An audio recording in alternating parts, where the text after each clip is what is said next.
स्पर्श वृत्त। तो देखिए स्पर्श वृत्त कैसे खींचेंगे।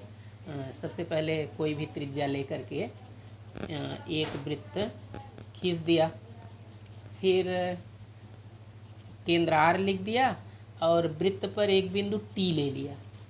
अब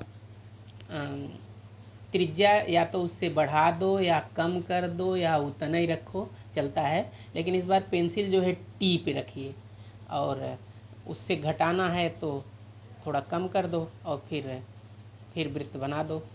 तो T पर एक लाइन खींच दिया और T ऐसा बिंदु है जो दोनों वृत्तों पे है और तब यह जो है बाह्यस्पर्शी वृत्त होता है। तो देखिए R और S केंद्र वाले दो बाह्यस्पर्शी वृत्त रेखा L को एक ही बिंदु T पर स्पर्श करते हैं।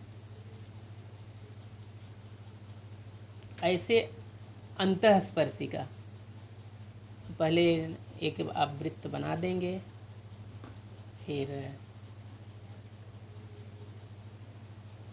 वृत्त इसका केंद्र M लिख दिया और वृत्त पर एक बिंदु K ले लिया।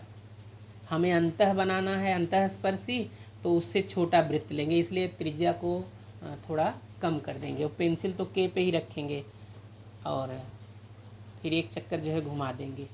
तो K ऐसा बिंदु है जो दोनों वृत्तों पे है। तो ये जो सामान्य स्पर्श रेखा है उसकी एक ही और दोनों वृत्त हैं, इसलिए अंतःस्पर्शी वृत्त है।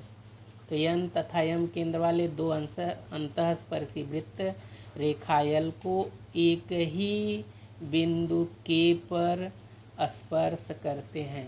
अब स्पर्श वृत्त का प्रमेय, दो स्पर्श वृत्त कह रहा है तो एकदम क्लियर नहीं कर रहा है कि अंतःस्पर्शी है बाह्यस्पर्शी है, इसलिए आपको दोनों यहाँ पर बनाना पड़ेगा। तो सामान्य बिंदु जैसे यहाँ K था और बाह्य वाले में T था।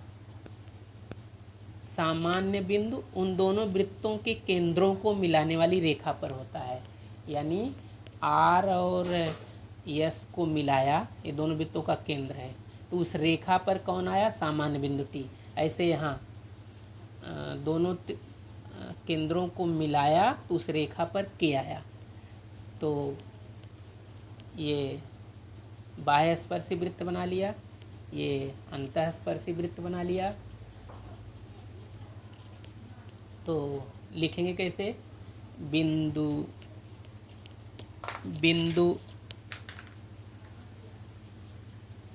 A तथा B केंद्र वाले वृत्तों का स्पर्श बिंदु C है, यहाँ बाह्य में भी और अंतःस्पर्शी में भी। तो बिंदु C कहाँ है? केंद्रों को मिलाने वाली रेखा पर। बिंदु C कहाँ है? केंद्रों को मिलाने वाली रेखा पर। तो बिंदु C रेखा AB पर स्थित है। CAB पर स्थित है तो आप कहेंगे ACB एक रेखा में है या ACB एक रेखी है, अर्थात CAB एक रेखी है, कारण स्पर्श वृत्त प्रमेय से।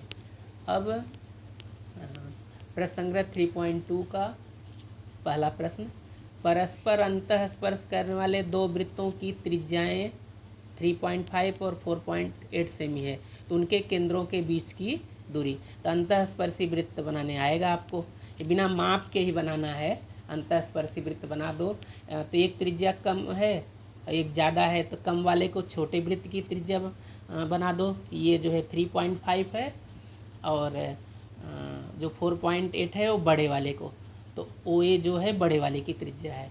तो केंद्रों के बीच की दूरी तो OP है, लेकिन अभी हम लोग प्रमेय पढ़े कि जो सामान्य बिंदु है वह केंद्रों को मिलाने वाली रेखा पर होता है, अर्थात APO एक रेखी है।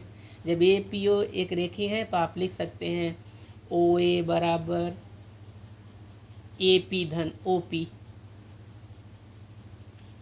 तो इसके बाद मान रख देंगे तो केंद्रों के बीच की दूरी आ जाएगी। लेकिन आप इसको इस तरह से लिख सकते हैं, अंतःस्पर्शी वृत्तों के केंद्रों के बीच की दूरी उनकी त्रिज्याओं के अंतर के बराबर होता है। अतः केंद्रों के बीच की दूरी बराबर बड़े वृत्त की त्रिज्या ऋण छोटे वृत्त की त्रिज्या, बड़े की 4.8 छोटे की 3.5 या घटाएंगे तो 1.3 सेमी। तो केंद्रों के बीच की दूरी कितनी आई, 1.3 सेमी।